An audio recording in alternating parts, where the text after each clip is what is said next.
Hello friends, तो आज हम बात करने वाले हैं मूविंग एवरेज की।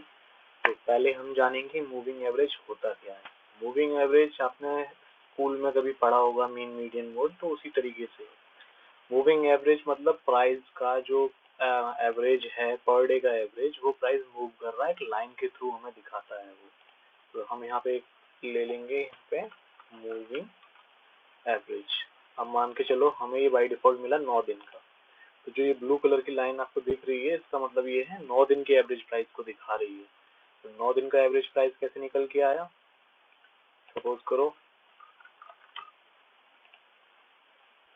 पहले दिन आपका प्राइस था 2 रुपये, दूसरे दिन हुआ 3, चौथे दिन हुआ 5, फिर 6 दिन 6 रुपये, और ये वापस से 4 रुपये। तो 5 दिन का ये प्राइस हुआ आपका पर डे क्लोजिंग प्राइस मान लो, और फिर इसको डिवाइड कर देंगे 5 से। तो जो वैल्यू निकल के आएगी वो हो गया हमारा 5 दिन का मूविंग एवरेज। तो सेम सिचुएशन यहाँ पे है कि अगर हमारा ये 9 दिख रहा है तो ये ब्लू लाइन दिख रही है 9 दिन का मूविंग एवरेज प्राइस है। तो कुछ लोग मूविंग एवरेज प्राइस लेते हैं, कुछ लोग एक्सपोनेंशियल मूविंग प्राइस लेते हैं। तो मैं यहाँ एक्सपोनेंशियल मूविंग प्राइस लेने वाला हूँ। उसका क्या है कैलकुलेशन की, सपोज ये 4 दिन का मूविंग एवरेज प्राइस हो गया, मतलब एवरेज प्राइस निकालने की ये प्राइस हो गया। अब इसको डिवाइड करेंगे हम 1 + 2। अब ये जो वैल्यू निकल के आएगी इसको करके, वो हमारे 5 दिन का एक्सपोनेंशियल मूविंग प्राइस हो गया। तो आपको ये कैलकुलेट करने की जरूरत नहीं है, आपको सीधा सिंपल यहाँ जो भी आप वैल्यू देंगे उतने दिन का मूविंग प्राइस आपको मिल जाएगा। सपोज मैं 50 दिन का लेना चाहूँ तो भी ये ब्लू लाइन 50 दिन के हिसाब से एडजस्ट होगी। वैसे ही मैं अगर 200 दिन का लेना चाहूँ तो ये 200 दिन के एवरेज प्राइस को दिखा रहा है कि 200 दिन का एवरेज प्राइस ये है। यहाँ सपोज करना, इस लाइन को देखना कि अगर मैंने एरो यहाँ रखा 6 मई का एवरेज प्राइस क्या था, 17,244.91, ये वैल्यू दिखा रहा है। तो ये 200 दिन का एवरेज हो गया। तो मूविंग एवरेज जितना ज्यादा लंबा होगा, सपोज 200 दिन का है, तो उतना ज्यादा स्ट्रॉन्ग सपोर्ट माना जाएगा। सपोर्ट या रेजिस्टेंस जो भी आप कह सकते हो। अगर प्राइस नीचे जा रहा है तो ये सपोर्ट है, और ऊपर जा रहा है तो अब ये रेजिस्टेंस है, और यहाँ रेजिस्टेंस ब्रेक करने के बाद वापस ये नीचे आ रहा है तो ये इसके लिए सपोर्ट है। तो ये सिलसिला चलता रहता है, कभी वो सपोर्ट होता है, कभी वो रेजिस्टेंस होता है। डिपेंड करता है प्राइस नीचे से ऊपर जा रहा है या ऊपर से नीचे जा रहा है। तो हम क्या करेंगे, जैसे कुछ लोगों को होता है कि कुछ लोगों ने शेयर ले लिया रैंडमली, हमें अच्छा लग रहा है एसबीआई है, तो हमें एसबीआई का शेयर अच्छा लगा, हमने परचेज कर लिया। हमें नहीं पता कि कब से कब तक उसको होल्ड करना था, कब से कब तक उसको निकालना है, रुकना है, बेचना है, हम क्या करें। सपोज ये हमें दिख रहा है प्राइस रेंज ऊपर गया, नीचे गया, ऊपर गया, नीचे गया, ऊपर ऊपर ऊपर। अब मैं यहाँ इस पॉइंट पे खरीदूं या नहीं खरीदूं, या सपोज मैंने रैंडमली खरीद लिया है तो मैं उसे कब तक होल्ड कर रखूं। तो एक सिंपल सी स्ट्रेटेजी है मूविंग एवरेज को लेके, कि हम पहले तो देखेंगे 200 दिन का एक्सपोनेंशियल मूविंग एवरेज कहाँ आ रहा है। ये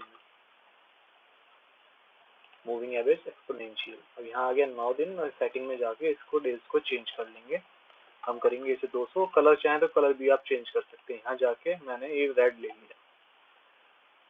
तो इसमें क्या है कि जब तक प्राइस रेड लाइन के ऊपर मूव रहेगा या मूव कर रहा है प्राइस, तब तक मैं इसे होल्ड करूंगा। सपोज मैंने अगर इस कैंडल ने क्रॉस ओवर दिया, उसको 200 दिन के मूविंग एवरेज को ब्रेक किया, मैंने नेक्स्ट डे इंतजार किया, या सपोज मैंने यहाँ पे भी ले लिया, मैंने डे हाई पे ले लिया 480 पे, मैंने इसको परचेज कर लिया। अब मैं कब तक इसको होल्ड कर सकता हूँ, जब तक ये इस रेड लाइन को ब्रेक नहीं करता तब तक मैं इसे होल्ड रखूंगा। सपोज अगर किसी ने इस लाइन पे भी इसको होल्ड किया होगा 480 पे उसने 5 जुलाई को 2022 को होल्ड किया, और अभी वो रैंडमली बस आंख बंद करके सो रहा है कि जब 200 दिन के नीचे जाएगा तो मैं बेच दूंगा। तो अगर किसी ने यहाँ पे प्राइस ले लिया 480 पे ले लिया, और सपोज ये प्राइस यहाँ ना जाके यहाँ से ब्रेक हो रहा होता, तो 528 का लेवल है। तो 480 से 528, 528 माइनस 480, स्टिल वो 48 पॉइंट के प्रॉफिट में है, जबकि उसकी तो बात ही मत करो, प्राइस चल रहा है 616। अब हम 616 से भी अगर इसको हम देखें, 616 माइनस 480, 136 पॉइंट के डिफरेंस पे। सपोज अगर किसी ने 100 क्वांटिटी ले रखी होती तो उसके पास 13,600 का उसे प्रॉफिट अभी चल रहा होता। तो ऐसे ही सबके साथ में आप कर सकते हो। मूविंग एवरेज का यही फायदा, 200 दिन का तो स्पेशल फायदा है। 200 दिन का मतलब कि प्राइस अगर ऊपर चल रहा है तो वो स्टॉक अप ट्रेंड में है, और जब वो नीचे 200 दिन को ब्रेक करता है तो प्राइस डाउन ट्रेंड में चला जाता है। ये हुआ है कुछ कि प्राइस ने ब्रेक किया फिर नीचे आ गया, तो आप ये सपोज करो कि आपने यहाँ पे खरीदा या बेच दिया या कुछ भी है, इस रेजिस्टेंस पे आप बेच रहे हो, यहाँ पे आपने शॉर्ट किया। वैसे तो आप शॉर्ट का फ्यूचर में ही कर सकते हो, नॉर्मल ऑर्डर में नहीं कर सकते, बस आप इंतजार करो। जब आपका ये प्राइस ऊपर ब्रेक हुआ, आपने यहाँ खरीद लिया और आपने होल्ड रखा, फिर प्राइस नीचे आया, प्राइस ने ज्यादा ब्रेक नहीं किया, मतलब आपको एग्जिट कर लेना है वैसे तो। अब मतलब धीरे धीरे करके आपको चीजें आएंगी, एक दिन में आप नहीं सीख पाओगे कि कब इसको होल्ड रखना है कब नहीं रखना। ये जस्ट स्टार्टिंग फेज है आपका बिगिनर लेवल के लिए, बट ये रैंडमली आप लॉस बचा लोगे। आप नॉर्मली लोगों के पोर्टफोलियो में 4,000, 10,000, 15,000 तक मैंने लॉस दे रहा है, और शायद 44,000 तक लॉस देखा है। लोग होल्ड करे रखते हैं कि कभी तो ऊपर आएगा, कभी तो ऊपर आएगा। तो कभी के चक्कर में तो बेटर है ना कि उसको गिरते हुए देखो, उससे बेहतर है आप जब दिख रहा है कि अब यहाँ से बेच देना, बेच दो, इसको गिरते हुए देखो। लेकिन आपके पोर्टफोलियो में नहीं होना चाहिए वो स्टॉक, उसे गिरते हुए देखो आराम से, और जब वो वापस से 200 दिन के एवरेज को ब्रेक करेगा, आप फिर से ले लो। अब आप सपोज यहाँ से यहाँ तक इसको रेड में होते हुए देखते हैं कि ये प्राइस नीचे गिर रहा है, मेरा पोर्टफोलियो 2,000 से 4,000 लॉस, 4 से 8,000 लॉस गया, और मैं उसको रिकवर होने का इंतजार कर रहा हूँ। सपोज 1,500 रुपए के लॉस पे अगर आप यहाँ पे भी निकाल रहे हो, लेकिन मान के चलो आपने ये डे हाई लिया था 476 पे, आप निकालोगे इस कैंडल के लो पे निकालोगे 76 और 56, तो तकरीबन 20 पॉइंट का डिफरेंस आया। 20 पॉइंट में आप सपोज 2,000 भी गवा रहे हो, लेकिन अगर प्राइस और नीचे जाएगा तो आपको और लॉस होगा। 76 से ये 430 का लो दिखा रहा है, तो यहाँ हो गया तकरीबन 4-5 हजार का लॉस आपका। तो इसे देखने से बेहतर है ना कि आप 1,000-2,000 पे एग्जिट कर लो, और मतलब जो भी आपका पोर्टफोलियो में क्वांटिटी है, हो सकता है कम हो, 100 क्वांटिटी ना हो, तो आप निकल जाओ। फिर जब उसने ब्रेक किया फिर से ले लो, जब वो फिर से ब्रेक करेगा फिर से बेच दो। इससे क्या है कि आप बड़े लॉस में नहीं जाओगे। इंस्टीड की ये सपोज करो अगर यहाँ से खरीदते हो तो यहाँ से 13,500 के प्रॉफिट में चल रहे हो आप, और अब चलोगे ही। पीछे भी देख लो वही सेम चीज, यहाँ पे आके कंसोलिडेट हुआ है, बट जब इसने प्रीवियस टाइम में जब यहाँ पे इसने क्रॉस ओवर दिया 232 पे, अब कोई जिद पे पकड़ जाए नहीं नहीं मैं तो होल्ड करूंगा, तो करो। 200 ईएमए के ऊपर है ना, तो कोई दिक्कत वाली बात नहीं है, आप करो आराम से, होल्ड करो। और ये प्राइस देखो 232 से कब टच किया है उसने, यहाँ पे निकालो। सपोज 232 से 453 पे बेचा, 453 माइनस 232, 221 के गेन पे हो, 221 पॉइंट मिले ना आपको, 21 पे मिले बस। 200 ईएमए पे जैसे ही क्रॉस हुआ आपने ले लिया, और आपकी क्वांटिटी क्या रही, मतलब 100 क्वांटिटी रही है तो 22,500 का, सॉरी 22,000 का प्रॉफिट आपको रहा। ट्रांजेक्शन फीस भी निकाल दो, 100-200 रुपए, 22,000 रुपए मिल गए। करना क्या रहा, ब्लाइंडली आपने परचेज किया 200 ईएमए के ऊपर, और बेच कब रहे हो, जब वो 200 ईएमए को ब्रेक कर रहा है। तो इसमें कोई इतना बड़ा रॉकेट नहीं चलाना था आपको कि आपको परसेंट टू परसेंट लोग पूछते हैं भाई तू बता दे, तू बता दे। ट्विटर पे या सोशल मीडिया पे लोग कमेंट करते हैं कि तुम प्रोफेशनल हो, आप बता दो मैं होल्ड करूं या नहीं करूं, कब तक होल्ड करूं। तो सिंपल है ना कि 200 ईएमए के ऊपर है तो होल्ड करना है, 200 ईएमए के नीचे जाते ही बेच देना है। यहाँ पे अप डाउन हुआ, ठीक है, आप 2-3 बार ऐसे हिट करा लो अपने 500 500 500, मान लो 1,500-2,000 रुपए यहाँ चले गए। लेकिन यहाँ से अगर आपने लिया होता तो 13,000 रुपए मिल भी तो रहे, तो 2,000 रुपए का अगर यहाँ लॉस भी हो गया आपको, तो 10,000 तो फिर भी प्रॉफिट में रहोगे। ट्रांजेक्शन फीस निकाल दो, इधर उधर के खर्चे निकाल दो, कुछ भी कर लो, लेकिन ओवरऑल आप प्रॉफिट में हो। तो इससे बड़ी स्ट्रेटजी कुछ हो नहीं सकती। ना आपको वॉल्यूम देखने की जरूरत पड़ रही है, ना आपको कुछ पड़ रहा है, जस्ट एक सिंपल चार्ट है, 200 दिन का मूविंग एवरेज है, उसके ऊपर जब भी प्राइस नजदीक आए तब भी आप ले सकते हो। लेकिन हाँ, एक चीज है कि अगर 200 दिन से बहुत ज्यादा डिफरेंस आपको दिख रहा है तो आप इंतजार करो, कहीं भी देख लो, जैसे ही डिफरेंस बढ़ता है दोनों लाइन के बीच का, ये ज्यादा डिफरेंस नहीं है तो वो प्राइस वापस आने की कोशिश करता है। जैसे लाइन से ऊपर गया तो फिर थोड़ा पास आया, फिर ऊपर गया, फिर थोड़ा पास आया, ऐसे करके वो चलता रहता है।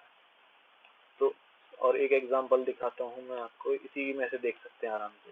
सपोज ये ब्रेक करेगा, 200 ईएमए को उसने ब्रेक किया, आपने जिप पकड़ ली, मेरे को होल्ड करना है।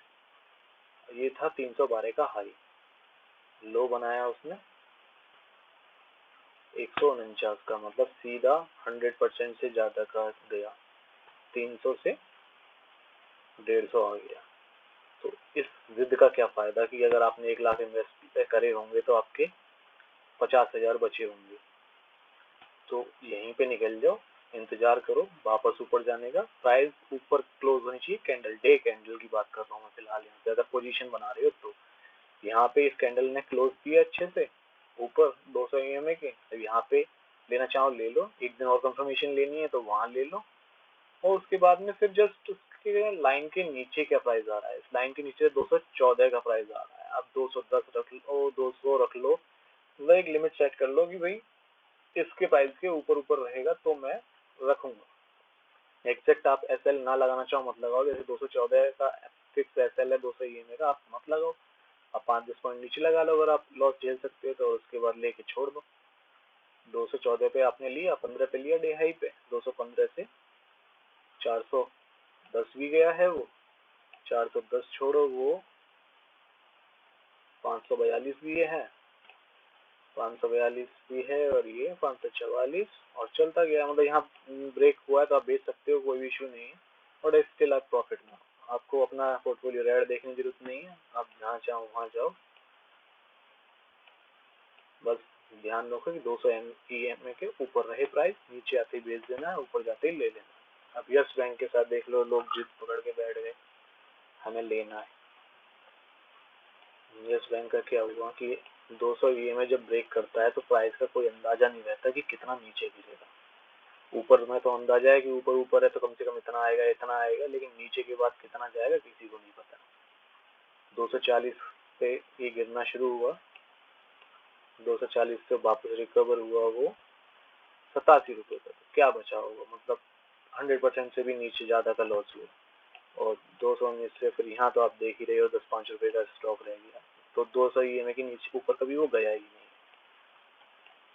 जब वो ऊपर जाने की कोशिश करता है फिर उसको नीचे ले आता है। इस बार उसने ऊपर जाने की कोशिश की है तो आप होल्ड करना चाहो तो कर सकते हो, कोई इश्यू नहीं है, बट 200 ईएमए के नीचे मत होल्ड करना। जब भी कोई स्टॉक को होल्ड करना है 200 ईएमए के ऊपर रखना है, नीचे तो बिल्कुल नहीं रखना है। तो 200 ईएमए की आपकी वैल्यू समझ में आ गई होगी कि 200 दिन का एवरेज प्राइस, तो मतलब 200 दिन से स्टॉक में बाइंग चल रही है या कुछ भी हो रहा है तो एक बहुत अच्छा सपोर्ट है 200 ईएमए। तो इससे आपको आइडिया लग जाता है आपको कौन सा शेयर कब तक रखना है।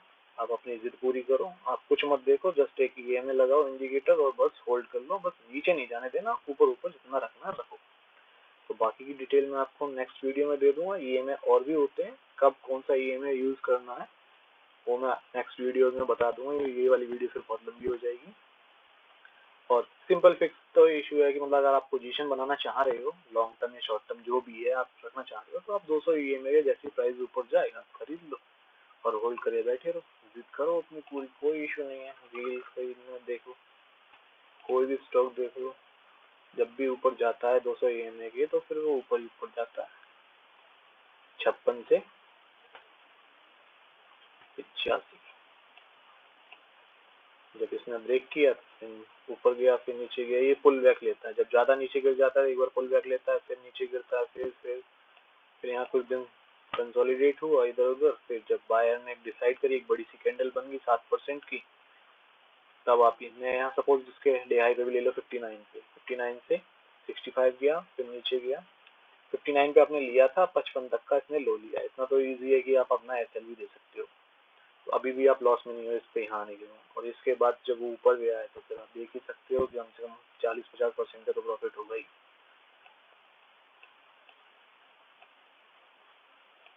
कोई भी लाइन देख लो आप, 200 EMA पे सपोर्ट लेता है, और ब्रेक कर गया तो नीचे जाना शुरू, और सपोर्ट ले लिया तो फिर वापस ऊपर।